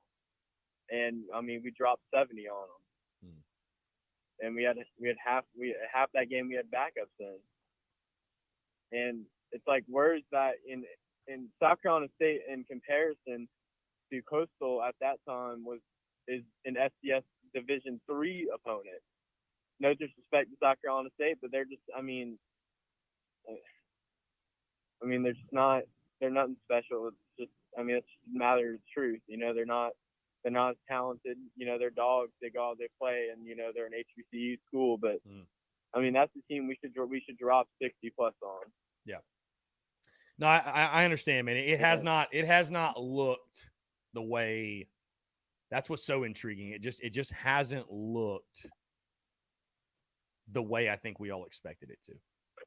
Even in games against Charlotte and SC State, it wasn't quite as easy as you would have liked. So, hey, this Saturday, what I love about this game, this is for both sides. This is a huge game for both sides. This is a huge game in regards to finding out who you really are. You know, I mean, because who is Kentucky? They've beaten Florida on the road, who, I mean, how quality of a win, you know, how good of a win was it? I mean, it's better than any win we got, but I mean, how good of a win was it really? Lost to Ole Miss. Right. You know, they in games against Youngstown State, you know, they're averaging 2.9 yards per carry. So how much do we really know about Kentucky either? I'm just saying, I'm not just trying to discredit them, but we're going to find out a lot about both sides. Both sides have a lot to prove. Hey, you know, because hey, on one hand, this could be Kentucky's bounce back. On the other, they could be frauds. Kentucky could be exposed. We could be one of those teams that helps expose Kentucky for not being nearly as good as anybody thought they were. Oh yeah. Chris, hot take. I like the white garnet. The white garnet. Yeah, the uniform. White. So. Yeah. White helmet, white jersey, garnet pants. Yeah. I mean, I'm game with it. I don't hate it. I mean, I thought it was just a distinct look Spurrier would pull out when we would play some opponents. It was kind of nice to look at sometimes. Yeah, no, I like it. I like white garnet. I mean, I think stormtroopers are elite, but I like I like white garnet. I'm not opposed to white garnet. All right. Well, that's all for me today, man. I'm sure Bree is chomping at the bit right now, man. I want him to get, you know, his analysis. I want to hear all about it. So I'm gonna let you go, Chris. Chase, I appreciate it, man. Thank you so much for the call, man. Calling anytime. Really, really good stuff from our friend Chase Orvin. Chase Orvin of the Big Cock Club, by the way. Appreciate Chase. Austin says, hot take. Beamer's seat starts to get warm if we only win one SEC game this year. You know, I think that's Austin damn near any coach. I mean, if you don't win, you know, the pressure heats up. I don't know about heating up in the sense of really questioning his job status or anything, but you know, again, guys, what's so intriguing here on this Monday is that I just feel so conflicted because again, we're exactly where I picked us to be through 5 weeks. We're 3-2, exactly where I picked us to be. Some of the scores have been eerily similar to what I picked in the preseason, but it just doesn't feel quite what I thought it would. Here we go. Bree, what's up? How are you? Oh my God, you have no idea how hilarious that was. I'm sitting on my dock fishing, just listening to the show, not calling in. And here goes Chase. Like, I bet Bree is calling in. I was going to wait. How are you today, Chris? I'm doing well. Just getting the week kicked off. So I appreciate you calling in. All right, man. So my hot take, I mean, I tagged you on Twitter. What'd you see that I said? You said a couple different things, so just try to refresh my memory. Okay. I see a lot on Twitter. I apologize. One of the big things we're still given a lot of heat to what we call lateral or horizontal passes. Everyone's going swing pass. First of all, there was literally two. I counted two. I have guys. I have notes on everything. There was like 2 passes that I might have qualified as swing passes, and then 8 more that were horizontal passes to like wide receivers on the screen or whatever, and 2 halfback screens. Okay. Basically 10 total horizontal passes out of 27 pass plays for Spencer Rattler. You know, is that a lot of horizontal passes? I don't think so. when you look at it and then you go back and on Twitter, I had highlighted, out of those 10, how many were audibles from Spencer? Then you go and you listen to, Coach Beamer from Sunday night, and Coach Beamer says, man, I was really proud of Spencer. He's really getting our audibles down. He audibled to the run when he needed to. He audibled to he said, do you think that we wanted, he said, do you think that all those horizontal pass plays were designed passes? Like they weren't supposed to go there. Spencer read the coverage. Oh, there's a wide receiver screen over there. Let's hit that. He switched over to those plays because I think, man, these guys were sitting back. I think Charlotte and SC State were going, well, they want everybody to see Spencer's arm this game. So they didn't play for, defending the unders, and Spencer learned what he needed to. Once again, that game management skill was the biggest thing Spencer needed to work on. Calling to the right audibles at the right time. And it goes all the way back, man, I'm telling you, and I've been trying to tell everybody since Georgia State. We didn't play well against Georgia State because our quarterback simply wasn't ready, man. He was making bad reads. Beamer hinted to it then. Mm-hmm. And nobody's really listening to that. Everybody just wants to blame Satterfield. It's all Satterfield. And I'm like, man, just listen to what Beamer's saying. Nobody wants to throw Spencer under the bus, but they were hinting to things. And since Georgia State, I've seen those things, and I've seen the improvements in those things since day one, man.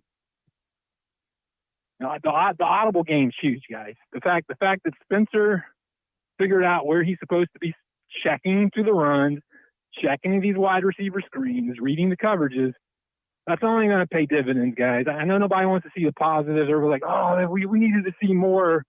We wanted to see Spencer throw over 500 yards against SC State and Charlotte. That's what everybody wanted to see. If we didn't hit 500 yards of passing in those games, then we weren't ready. We weren't going to be ready for Kentucky. But that's just not what I was looking for. I got what I wanted out of those games. Spencer's accuracy came back up. Spencer quit making mistakes, and Spencer made better reads. There you go. Yeah, I mean, listen. There's a reason I made Spencer Rattler my MVP of the game. I thought he played well. I mean, look, here's a hot take. I don't hate swing passes. I just hate not scoring a lot of points against good teams. So if we run 50 swing passes Saturday and it works and we score 40, cool. Great. I hope it works.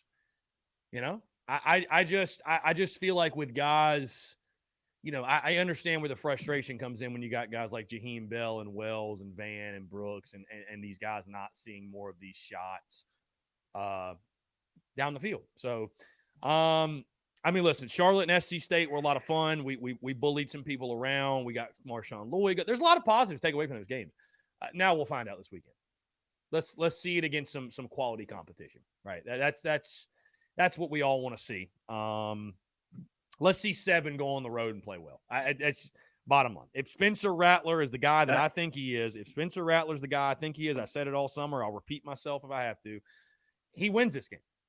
Bottom line, he wins this game. I mean, Stephen Garcia said, quarterback gets all the glory and all the blame. It just 7's got to play well. Seven's got to play well. Apparently not all the blame because Satterfield's getting all the blame. Well, he deserves a lot of it. All the blame. Yeah, he deserves a lot of it. He's the one that's behind the wheel of this machine, and it ain't going very fast right now. So, and I understand what the stats say and the numbers say, and Charlotte and SC State were great. They were fun. Let's see it against a quality opponent. Hey, we're having that's the beauty of this game Saturday. Totally different convo. If we go out there and win 38-24, we are having a totally different convo Monday. Totally different. So, here's the other thing, Chris. Go ahead. No, go ahead, please. No, I was just going to say that, anyways, I was just going to say that, I don't think you're going to be able to run for 250, 300, whatever. And I think just most people believe that you're going to have to try to stretch the field to have a chance to score on Kentucky. I think you need to stretch the field a little bit. I'm not saying go deep every play, but, swing passing to death, just it gets old, man, especially when it gets blown up. It just gets old. It just gets old. And I think overall, if we were running swing passes like Georgia and we're scoring a lot of points, I mean, that's great and everything, but it's when you're also not scoring a lot of points again, you're against quality competition and you're struggling. I mean, I think you go back to even Georgia State week 1, you score 14 offensive points. Maybe this is the breakout game. Maybe it has to be, though. It has to be because it's week 6. It's game 6. If it's not clicking by now, I doubt it'll click all year.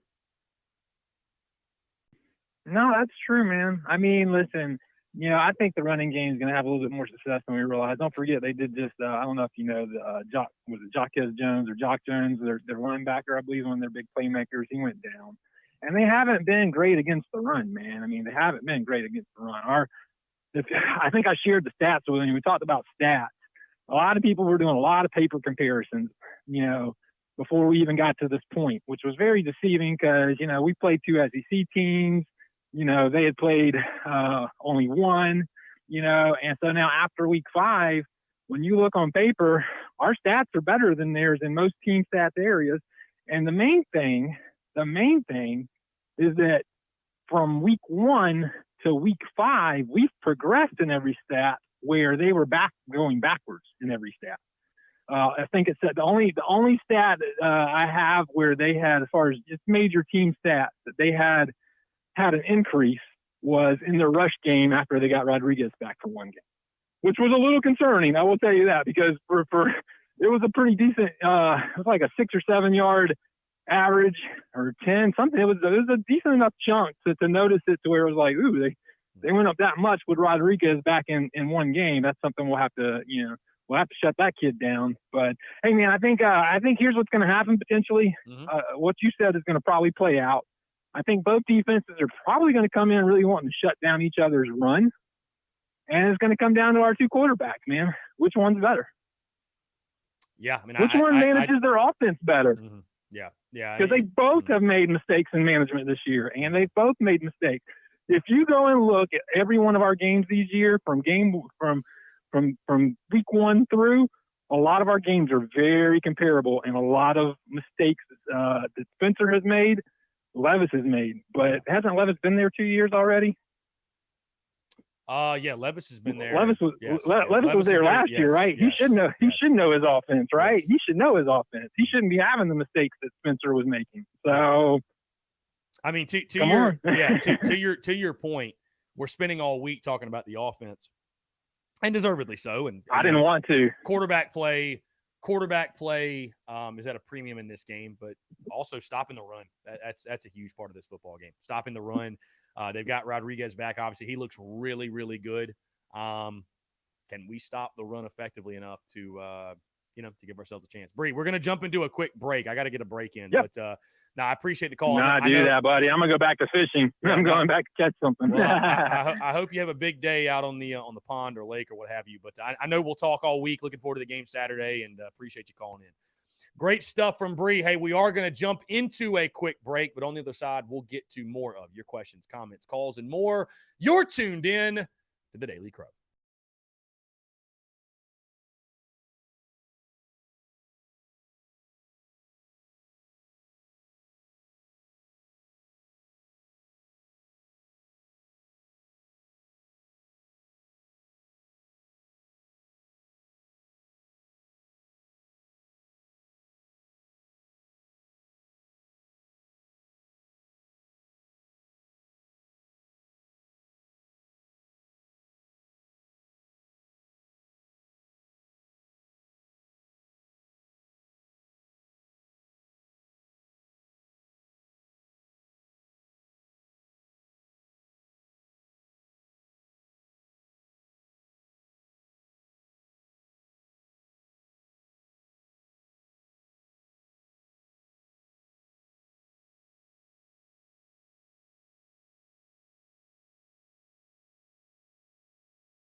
All right, guys, we're back. Taking your questions, comments, calls as well. 843-790-3377. That's 843-790-3377. Let me also put this out there, by the way. I shouldn't have to address stupid shit like this, but I guess I live on social media, so I guess I have to.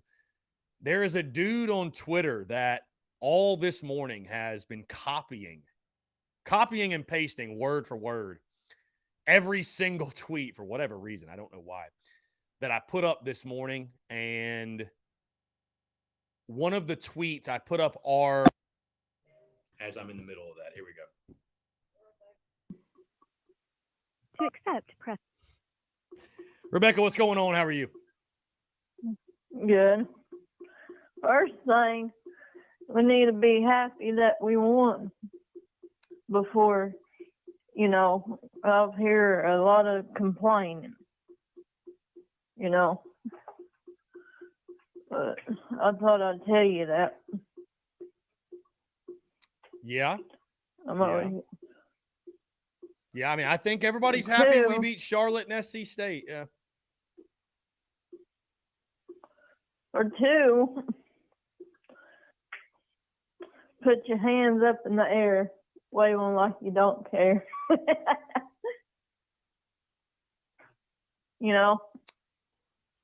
Any specific reason we should have our hands in the air and wave them like we don't care?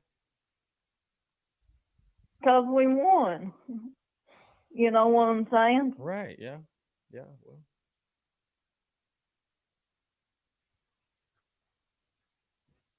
Yeah. You know what I'm saying? I know what you're saying, yeah.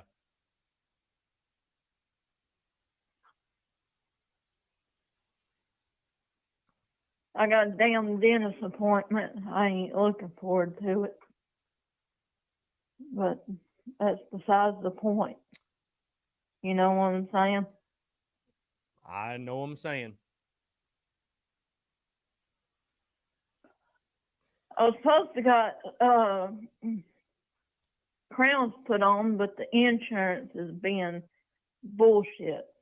You have to do x-rays and everything else before you submit them, and then they say yay or nay if you need crowns or not. Mm-hmm. So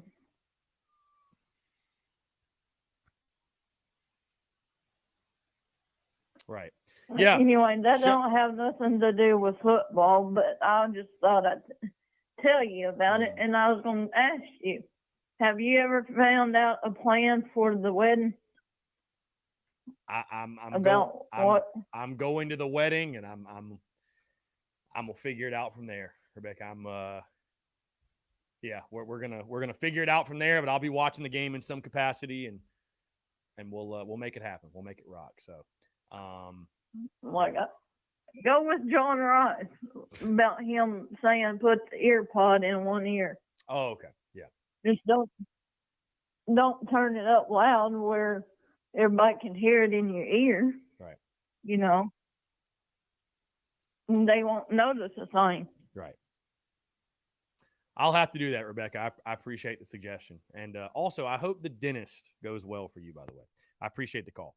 Anyways, let me get back to, I appreciate Rebecca, by the way. We got to keep it moving. Let me get back to, this is funny.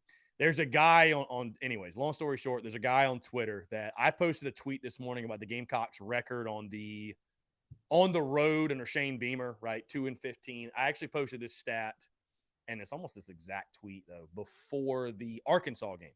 Gamecocks are 2-15, right, in the last 17 true road games. They're also 0-5 in SEC road games. Well, I initially posted this tweet this morning about, 9:30, 10 o'clock, something like that. And this guy's been copying and pasting my tweets all morning. I have no idea why. You look at his timeline, you can easily see it.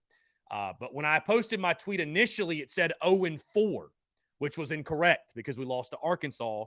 It was 0-5 now. The record's 0-5. So I deleted my initial tweet and repasted on my timeline with the corrected 0-5 record. He's since gone on his timeline and said, I copied his tweet and see Philly's a fraud. TSU is a fraud. And then you got the slapdicks of Twitter who are just foolish enough to believe anything they see on social media that are, piling on and all this nonsense. So, I mean, guys, just it's a great lesson for you all. Number one, why move the needle when you can be the needle? Number two, it feels good to be the trending topic of conversation. And number three, just don't believe every slapdick you see on Twitter. That's it. So I shouldn't even have to address it, but you know what? I live on Twitter. So if anybody sees anything, that's why. That's why. So anyways, I'm not even, I'm going to let the folks on Twitter though. See what's more fun on Twitter specifically. See the folks that tune into our content, you guys understand what's going on. But people that are only seeing stuff on Twitter, they just run with it as fact. It's funnier to let those people run with it as fact. Like there's no point in responding to those people. Just let them run with craziness as fact. So if you really want to know, that's the deal. The guy copy and pasted my tweet. And then when I corrected my tweet, he said I copied him. And look at Steve Philly's stealing tweets. Like if you look at how the tweet's constructed, that's how I tweet. So it's hilarious, man. It's hilarious. I hope SC Outsider News got his rocks off this morning. Hit him with that block as well. So it's all good. It is what it is, man. I don't have time for the foolishness. I'm running a full-fledged business on this side. So whatever. Anyways, back to the commentary, the game, all that good stuff. As I said, the podcast was interesting today. The podcast really served as almost like a Gamecock therapy session for me in a way. Because we had no game to recap or break down or discuss or anything like that, right? We didn't have a game to break down. So I just kind of gave my random thoughts going into this week. And again, as I said earlier, what's so interesting is that we sit exactly where I predicted us to be at this point in the year, 3-2 overall. You look at some of the scores over the summer and when I picked them in the preseason, they're very similar, right? A lot of my predictions were eerily close. I mean, I had 49-10 over the summer against SC State. We won 50-10, right? So, I mean, we are where I thought we would be.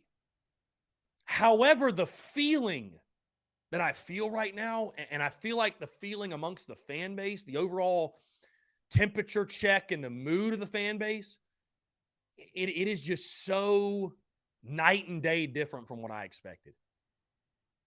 And I think, again, it all just comes down to the eye test. I think when you watch us, and I'd ask any Gamecock fan, when you watch us, do you feel like we're an 8-win team? When you watch us, do you feel like we're a 7-win team? And the beauty of this week, guys, you go beat Kentucky, all that goes out the window. All of that narrative is completely changed. That's the opportunity you have this weekend. That's the opportunity that you have this weekend. Because I think here's where we stand right now through 5 games. Here's where we stand. Just throw out Charlotte and South Carolina State, guys. I hate to say it. Just throw them out. They don't even matter, right? Just throw them out when you're evaluating this season. This is where I sit. You've played 2 SEC games. One of them, Georgia showed you didn't even belong on the same field as them. Arkansas ran roughshod all over you. You made a late comeback, but too little too late. Could not stop the run. You threw all over the worst pass defense, or damn near the worst pass defense in college football, right? And then Georgia State, offensively, you looked abysmal. So those are the 3 games. Those are the 3 games we have really to base anything off of. Unfortunately, Charlotte and SC State, guys, they don't matter. They just don't matter. They just don't matter. And for once, I actually agree with Coach Ford, because I don't think the Arkansas game was ever really in doubt either, right?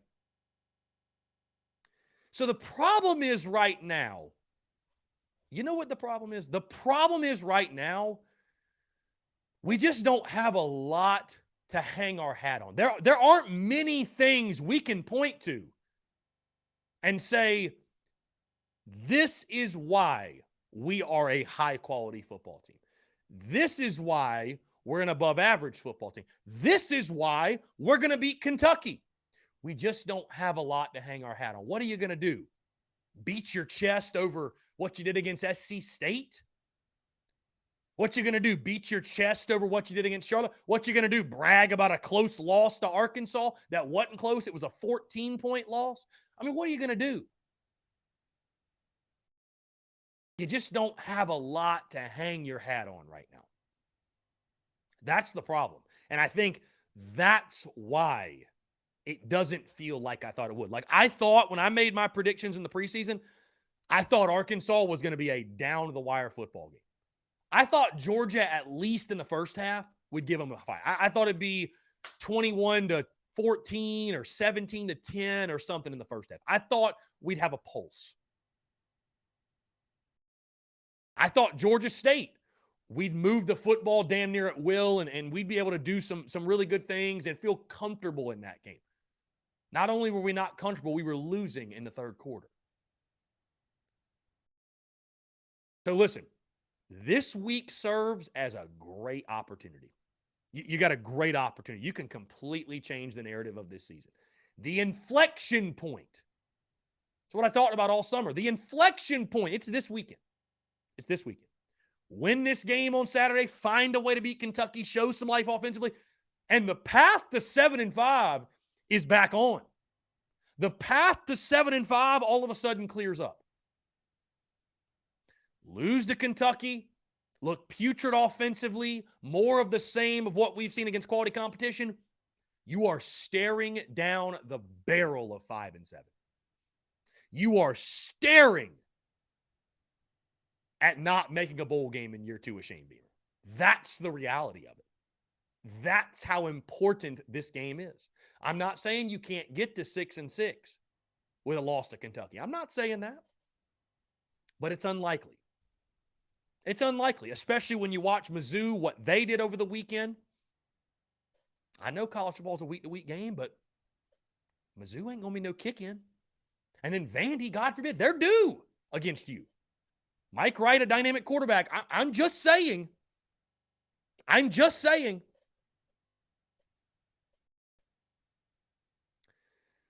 So it's a huge game. It's a huge game. And then also it's a huge game for the psyche of the fan base, for the psyche of the football program, for SEC East hierarchy. And I thought Brad Crawford, my good friend Brad Crawford, you guys all know him. I thought he put it beautifully. It's a big game because you just realistically cannot justify that South Carolina football is on some sort of positive trajectory if you lose to Kentucky for the 8th time in the last 9 years. You just can't do it. And these games are big for Shane Beamer also. These games are big for Shane Beamer. They're huge for Shane Beamer because Shane Beamer's trying to show, hey, things are different now. Things are different with me at the helm. Things will be more of the same if you lose to Kentucky again. I'm sorry. Above all else is great, man. Love your brothers, great. Love all this. It's great. I care about winning games. That's what we all care about. And again, I'm not saying if you don't beat Kentucky that we should question. It's year 2, guys. Let him get his players in there. This is a slow build, but it's these type of games. It's these swing games. It's a swing game. I know you're a double-digit dog, but we looked at this game in the preseason. It's a swing game. It's a swing game. You need to win these swing games. These swing, and at minimum, there are no moral victories in this one. But I tell you guys, if you go out there and lay an egg, you've had extra time to get ready. If you go out there and you start slow, I mean, heads should roll, man. Heads should roll. And I'm not saying Beamer, but heads should roll. Guys, I know I've been rambling. Let me get back into your questions here. Lonnie Teasley, by the way, is your offensive line coach currently. I know we had a question about Greg Atkins not back with the team. Lonnie Teasley is, I think he's a graduate assistant. He's an analyst, excuse me. He spent, let's see. He was the offensive line coach at North Carolina Central University. Before that, he was at Arkansas Pine Bluff and Tennessee Tech. He also worked with the Baltimore Ravens from 15 to 16 and was an assistant offensive line coach at Temple 2014. So he is your O-line coach now. I think Greg Atkins, and this goes beyond football, man. I think if your health is that big of an issue, I mean, he knows it better than we do, but might be time to hang it up. Might be time to hang it up. If your health is that big of an issue, it might be time to hang it up. Anyway, guys, we'd love to continue to hear from you. 843-790. Listen, if y'all got questions, we'll roll through this last break. I'm feeling it today. We'll roll through the last break. Why not? Again, I appreciate Stephen Garcia taking the time to chat. Some great insight from him. Coach Ford says, in my opinion, if the offense struggles again Saturday, we need to fire Satterfield on Monday. With all the turnover at other schools, top OCs will have options. We need to get our job posting out there. Coach Ford, again, for once, you and I agree. This is the make or break game for Marcus Satterfield. And I feel like I've been as patient as I can possibly be. But you lay an egg this weekend, you look anemic offensively, I'm out. Fire Sat merch will hit the store at latest Sunday afternoon. I'm out on Sat. It's game 6 of year 2. You've got a hot shot QB. You added weapons on the outside. You got an offensive line that we talked about all summer that, you know what, they're not an elite O-line, but they've got tons of experience. You see what Marshawn Lloyd can do. I understand Kentucky's a quality football team, but they're not the Georgia Bulldogs. They're not Alabama. They're not the 85 Bears. I've tried to be as patient as I possibly can be. Year 1, you didn't have the personnel. I gave you the benefit of the doubt. But coming into year 2, we talked about it. You traded up that beat-up hoopty for the Ferrari. And if it don't work this year, it's not the car, it's the driver. We need a new driver. So this is the put up or shut up game. This is the game for Marcus Satterfield, at least for me. I know many of you are way ahead of me in regards to the fire Sat train, if you will. This is it for me. Aaron, what's up, man? How are you? Oh man, you know where I'm at. I'm doing pretty good. Is it leg day, my guy? Come home this November. Is it leg day, my guy? I started out with a little bit of squats that I'm actually hitting chest today. Like I said, I want to do 2 leg exercises every day. But then the calves looking hard. Okay, we're gonna rewind to the beginning of the season. Mm-hmm. There was one question I asked, and it might have pissed some people off, but I asked, what was that game where we seen Shane Beamer outcoach the other sideline? And we were thinking maybe Florida, maybe the Auburn game. And I just don't think, I haven't seen it yet. But again, I'm not anybody. I'm not anybody to say, talk about Shane Beamer's coaching ability, but we all know he's learning on the job. Coaching is going to be a big factor in this job. Can he outcoach Mark Stoops? Is a question. Another thing is, you were right about inflection point. If they win, all kind of doors fly open. But if they lose, do they spiral? You talk about head rolling. Clayton White hasn't done a really good job all year either. And I'm not saying he has a lot more credibility than Satterfield, because he's actually, last year you could actually see improvement in the defense from the year before.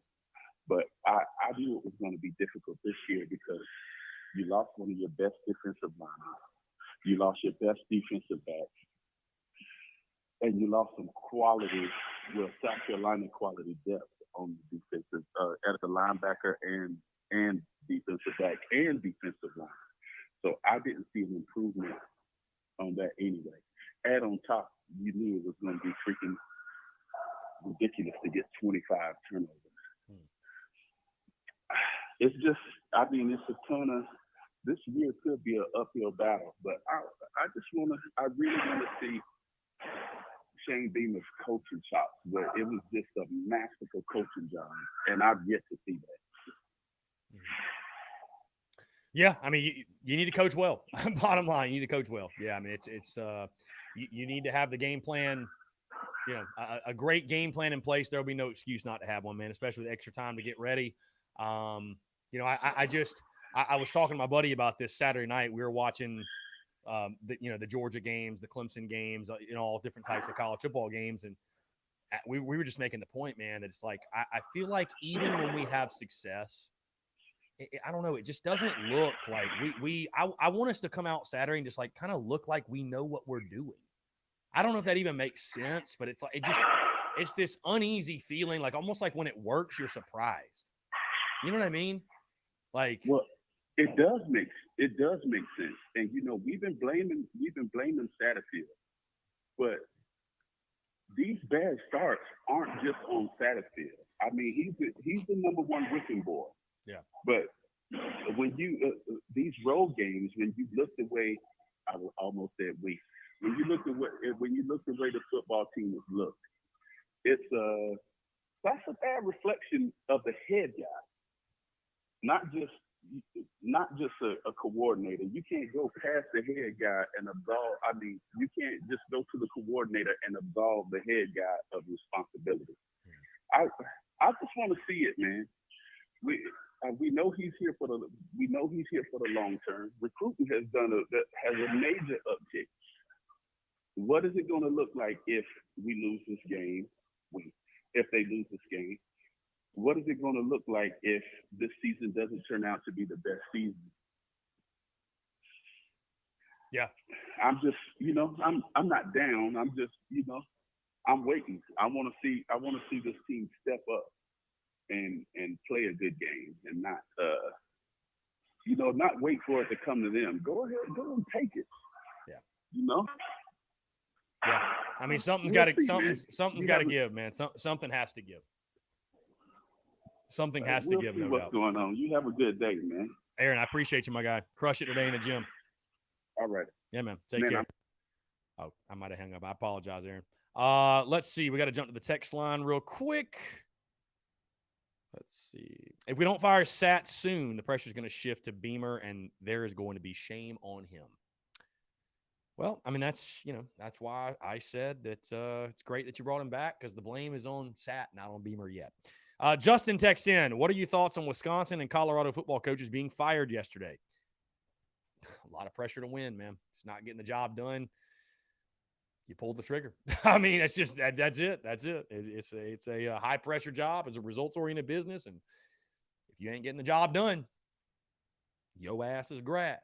So, let's see, guys. We got 8 minutes to go. We're gonna stay live here. We're not gonna take our third break. We're gonna keep rocking. By the way, let me highlight this.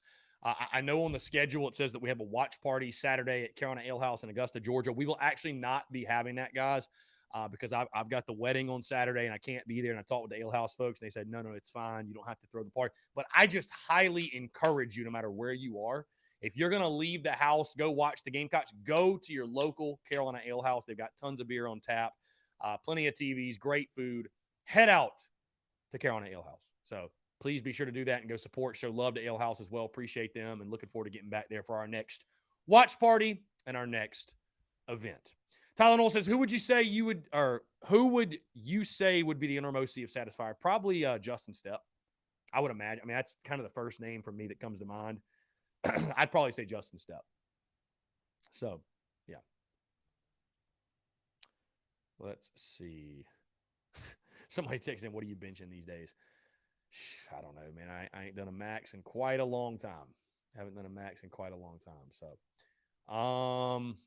yeah, Sat's contract is up after the season. By the way, guys, go check out The Daily Crow in podcast form, iTunes, Spotify, Everywhere you get your podcast. Also, of course, the podcast for the Spurs Up show dropped this morning, episode 710.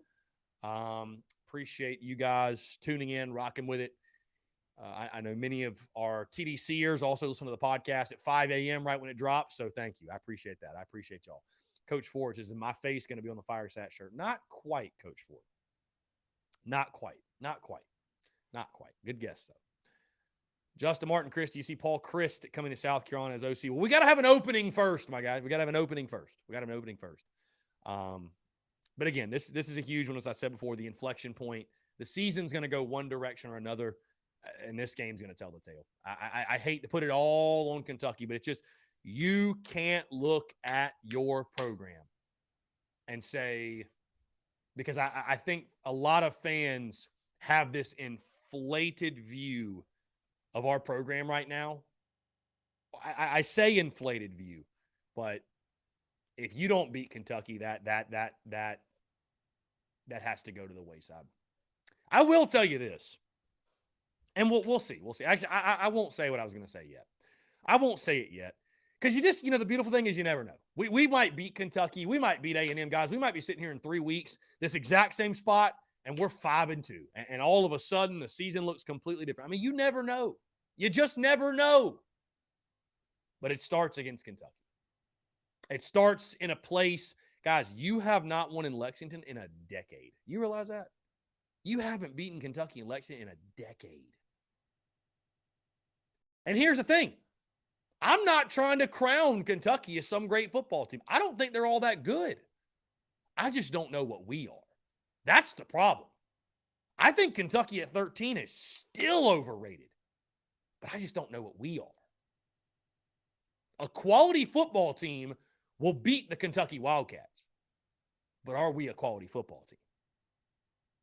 That's my question. And that's the question I don't have the answer to right now.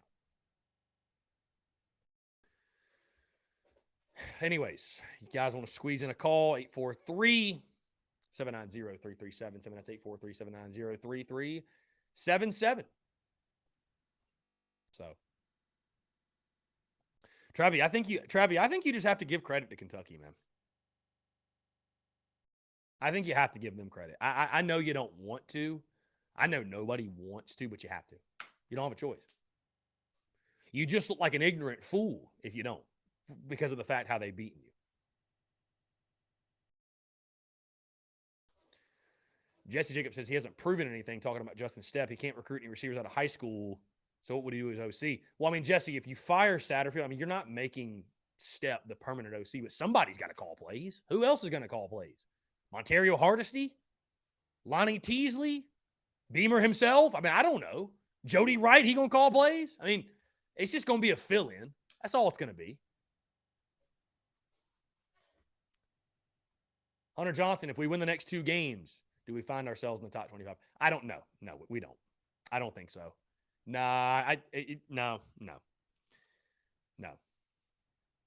Because I think A&M is about to get beat like a drum this weekend, and heck, that's going to be a huge game, guys. Because it's at home. That's going to be a winnable game.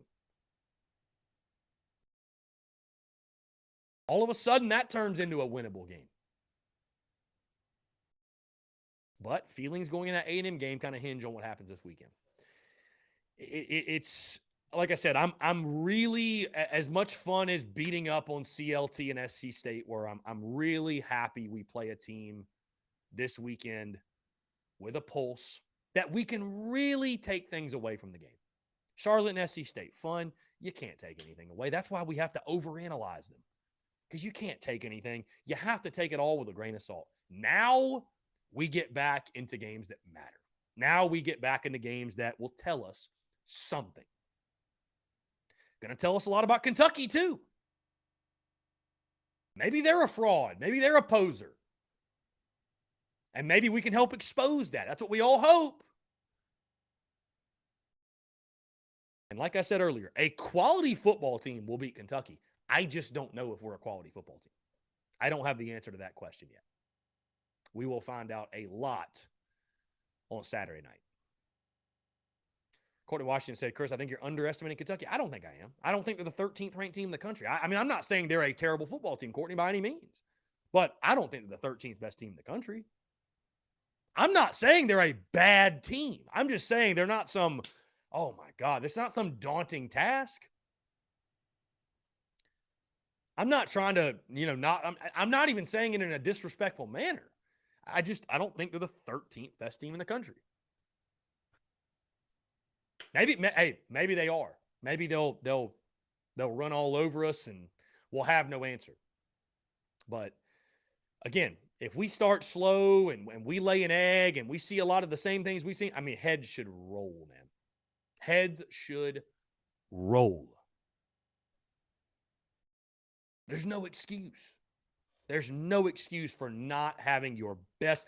Let me put it this way as we get out of here. There's no excuse for not putting your best foot forward this weekend. None. You had extra time to get ready. You had extra time to prepare. You had extra time to rest up. There's no excuse. There's absolutely no excuse. And there's no moral victories either. You either win this game and it's success, or you lose and it's failure. And it's the inflection point of this season, one way or another. Guys, we've hit 2:00. Appreciate you all tuning in. Thank you all so much. And you love it, sport. Hey, I know Dave will be quick. We'll get him in here real fast. Dave, what's up, man? Hey, man, real quick, because I know you're up against it.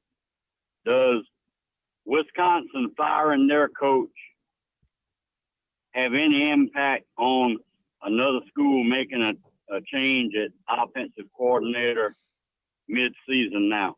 I'll take it off the air. Hope you have a good day, my friend. Dave, you're the man. Appreciate it. Also, I think not just that, Dave, but Wisconsin fires their coach. Colorado fires their coach. Scott Frost is already gone. I think it ramps up the pressure because it just shows, hey, if a change is needed, I mean, that's firing your head coach. It ain't nothing to fire an OC. Now, do I think Beamer will do that? I don't know. I don't know that he will. And hey, Sat's contract is up end of season, so maybe they just let it ride out. But it does show if a change is needed, no shame in doing it. No shame in doing it. Guys, again, we've hit 2:00. Like Dave said, we are up against it. I appreciate you all tuning in. Thank you all so much. Check out the podcast that dropped this morning. Stay tuned to all the content. And just know the beauty's in the banter. The beauty's in the banter. And we're primed for a hell of a week, man. Appreciate y'all. Thank y'all so much. Have a fantastic rest of your Monday. And we will talk to you.